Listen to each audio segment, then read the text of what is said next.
दूसरे ग्रहों पर जीवन की तलाश विज्ञान के लिए बेहद चुनौती भरा काम रहा है और हो सकता है कि यही काम दूसरे ग्रहों के वैज्ञानिक भी करते हों। ऐसे में वे अपने किसी यान द्वारा धरती पर आ जाते हों तो कोई आश्चर्य नहीं।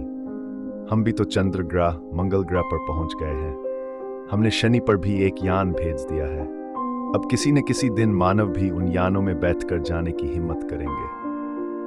ये ब्रह्मांड कितना बड़ा है, इसकी कल्पना करना मुश्किल है। बस ये समझ लीजिए कि इस ब्रह्मांड में हमारी धरती रेत के एक कण के बराबर भी नहीं है। इस धरती से कई गुना बड़े करोड़ों ग्रह हमारे ब्रह्मांड में मौजूद हैं। सबसे बड़ी बात यह कि हमारे इस ब्रह्मांड में लाखों गैलेक्सियां हैं। गैलेक्सी को आकाशगंगा, हमारी आकाशगंगा को अंग्रेजी में मिल्की वे कहते हैं, जबकि हिंदी में क्षीरमार्ग और मंदाकिनी कहते हैं, जिसमें पृथ्वी, हमारा सौरमंडल और लाखों तारे स्थित हैं। वैज्ञानिक कहते हैं कि जब हमारी गैलेक्सी में ही धरती जैसे लाखों ग्रह होंगे तो निश्चित ही उनमें में कुछ पर तो जीवन होगा ही। वहां पर भी मनुष्य और पशु पक्षी जैसे ही प्राणी रहते ही होंगे।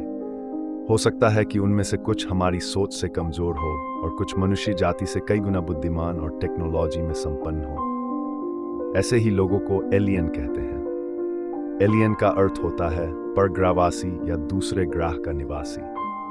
सन 2009 में अमेरिकी अंतरिक्ष संस्था नासा ने हमारी आकाशगंगा के सर्वेक्षण के लिए केपलर मिशन 10 के नाम से एक परियोजना की शुरुआत की थी, जिसका उद्देश्य था प्लैनेट हंटिंग यानी जीवन योग्य ग्रहों का आखेट।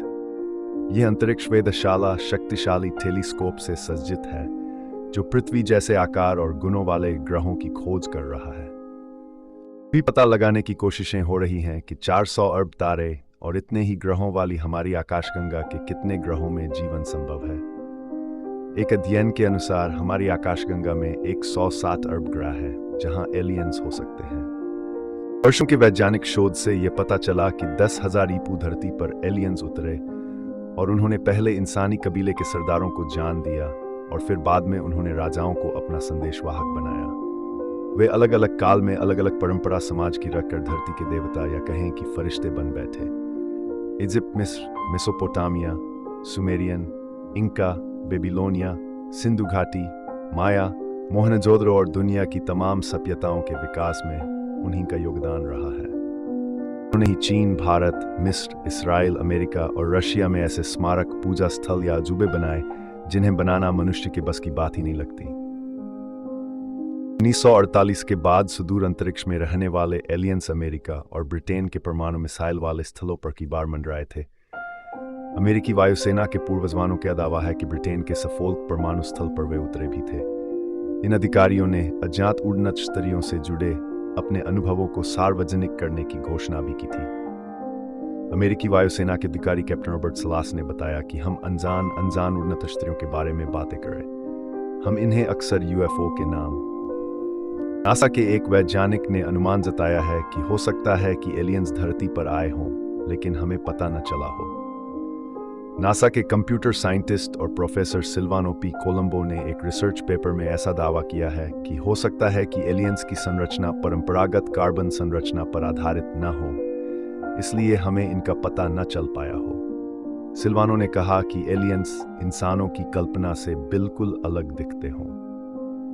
छत्तीसगढ़ के बस्तर जिले में एक गुफा में 10,000 वर्ष पुराने शैलचित्र मिले हैं। नासा और भारतीय आर्कियोलॉजिकल की इस खोज ने भारत में एलियंस के रहने की बात पुख्ता कर दी है। यहाँ मिले शैलचित्रों में स्पष्ट रूप से एक उड़न तश्तरी बनी हुई है। साथ ही इस तश्तरी से निकलने वाले एलियंस का चित्र भी स्पष्ट रूप से देखा जा सकता है, जो आम मानव को एक अजीब छड़ी द्वारा निर्देश दे रहा है।